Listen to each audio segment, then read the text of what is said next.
Dear student, अस्सलाम वालेकुम। आज के लेक्चर के अंदर हम डिस्कस करेंगे फर्स्ट ईयर का चैप्टर नंबर 2 और फर्स्ट ईयर के चैप्टर नंबर 2 के अंदर हमने डिस्कस करना है इम्पोर्टेंस ऑफ कार्बन। देखिए, बात की जाती है जब इम्पोर्टेंस ऑफ कार्बन की कि कार्बन जो है वो ऑर्गेनिक कंपाउंड के अंदर क्यों ज़्यादा जो है वो इम्पोर्टेंट है। कुछ ऐसे करेक्टरिस्टिक हैं जो कार्बन को क्या करते हैं, ज़्यादा इंपॉर्टेंट करते हैं किसमें, ऑर्गेनिक कंपाउंड में। और वो कौन कौन से करेक्टरिस्टिक हैं वो हम पॉइंट की शक्ल में डिस्कस करेंगे ताकि समझने में आसानी हो। पहली बात ये है, कार्बन की बात की जाती है ये नॉन मेटल है, यानी कि ये मेटल नहीं है। इसका ताल्लुक चौथे ए ग्रुप से है, ये नॉन मेटल है। इसका ताल्लुक जो है पीरियोडिक टेबल के 4A ग्रुप से ताल्लुक है, इसलिए इसके वैलेंस शेल के अंदर 4 इलेक्ट्रॉन मौजूद होते हैं। यानी कि हम कह सकते हैं कि ये क्या है, एक टेट्रावैलेंट है। अब ये क्योंकि 4 इलेक्ट्रॉन मौजूद होते हैं, टेट्रावैलेंट होता है, तो इसलिए इसकी वैलेंसी भी कितनी होती है, 4 होती है।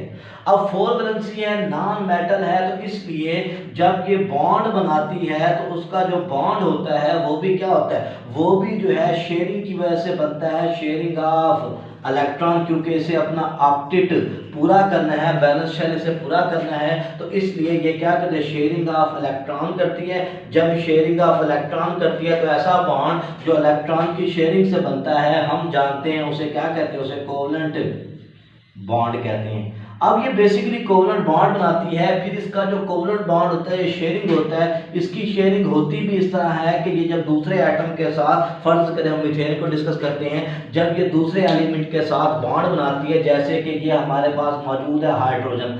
अब इसने हाइड्रोजन के 4 एटमों के साथ अपने इलेक्ट्रॉन को, वैलेंस इलेक्ट्रॉन को शेयर किया, तो वो चारों जो है वो 4 कोनों पर खुद को अरेंज कर लेते हैं। तो जब वो 4 कोनों पर अरेंज करते हैं तो ये एक स्टेबल स्ट्रक्चर बनाती है। जो ये स्टेबल स्ट्रक्चर होता है कार्बन का, वो कहलाता है टेट्राहेड्रल स्ट्रक्चर।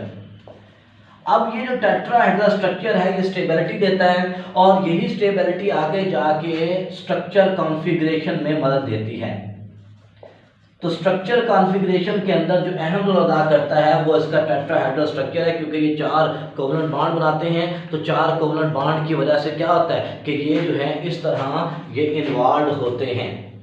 अब जब हम बात करते हैं मजीद आगे, तो हमारे पास के कुछ और करेक्टरिस्टिक हैं, वो कौन से। इसका एक और करेक्टरिस्टिक ये होता है कि एक कार्बन का एटम दूसरे से, दूसरा तीसरे से, इस तरह कार्बन के एटम आपस में जुड़कर एक लंबी चेन बनाते हैं। तो इसकी खासियत होती है, इस प्रोसेस को कहते हैं कैटिनेशन। तो कार्बन की खासियत ये है कि कार्बन दूसरे कार्बन के साथ मिलकर एक लंबी चेन बना सकता है। इस चेन की वजह से ये जो ऑर्गेनिक कंपाउंड है ये हाई मॉलिक्यूलर वेट वाले कंपाउंड बन जाते हैं।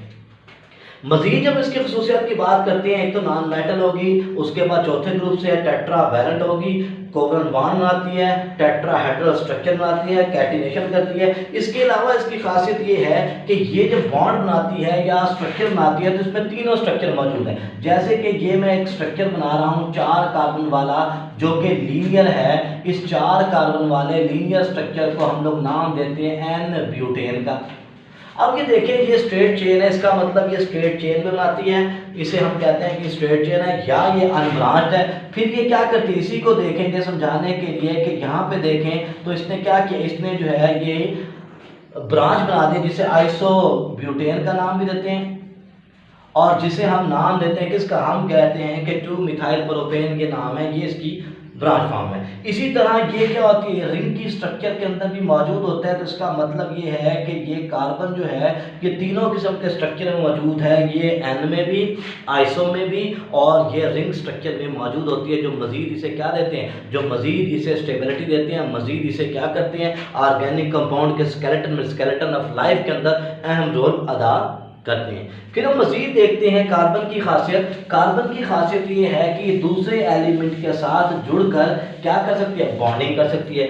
यानी कि कार्बन जो है वो ऑक्सीजन के साथ बॉन्ड बना सकती है, हाइड्रोजन के साथ, नाइट्रोजन के साथ, फास्फोरस के साथ, सल्फर के साथ, यानी कि ये मुख्तलिफ एलिमेंट के साथ बॉन्ड बना सकती है।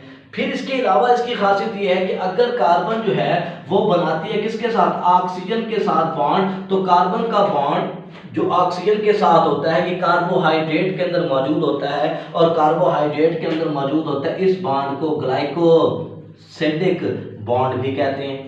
इसका मतलब कार्बोहाइड्रेट में क्या होता है, CO बॉन्ड लेंथ मौजूद होते हैं, CO बॉन्ड मौजूद होते हैं। इस तरह जब ये नाइट्रोजन के साथ बनाती है तो ये लिंक कहलाता है पेप्टाइड लिंक। और ये जो पेप्टाइड लिंक है ये किसके अंदर मौजूद है, ये प्रोटीन के अंदर मौजूद है।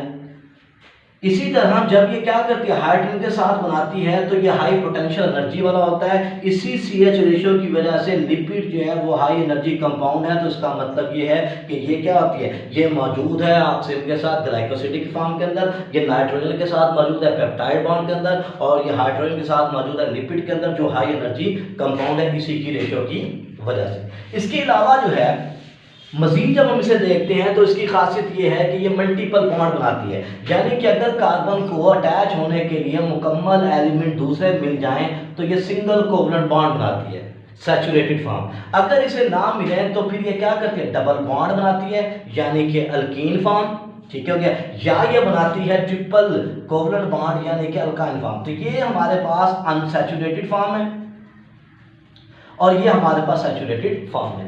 इन्हीं कैरेक्टरिस्टिक की वजह से जब ये हमारे पास क्या करती है, ऑक्सीजन के साथ नाइट्रोजन के साथ या हाइड्रोजन के साथ बॉन्ड बनाती है तो ये असल में वो एक मॉलिक्यूल बनाती है जो बायोलॉजिकल मॉलिक्यूल है, जो मैक्रो मॉलिक्यूल है। हम पढ़ चुके हैं बायोलॉजिकल मॉलिक्यूल्स वो मॉलिक्यूल्स होते हैं जो जानदारों की कंस्ट्रक्शन, जानदारों की क्या होता है वो फॉर्मेशन के अंदर इन्वॉल्व होते हैं, यानी कि ये सारे मॉलिक्यूल स्ट्रक्चरल मॉलिक्यूल होते हैं जो जानदार का स्ट्रक्चर को बनाते हैं। हम इन्हें जो है वो स्ट्रक्चरल मॉलिक्यूल या इसे हाई मॉलिक्यूलर वेट वाले मैक्रो मॉलिक्यूल कहते हैं।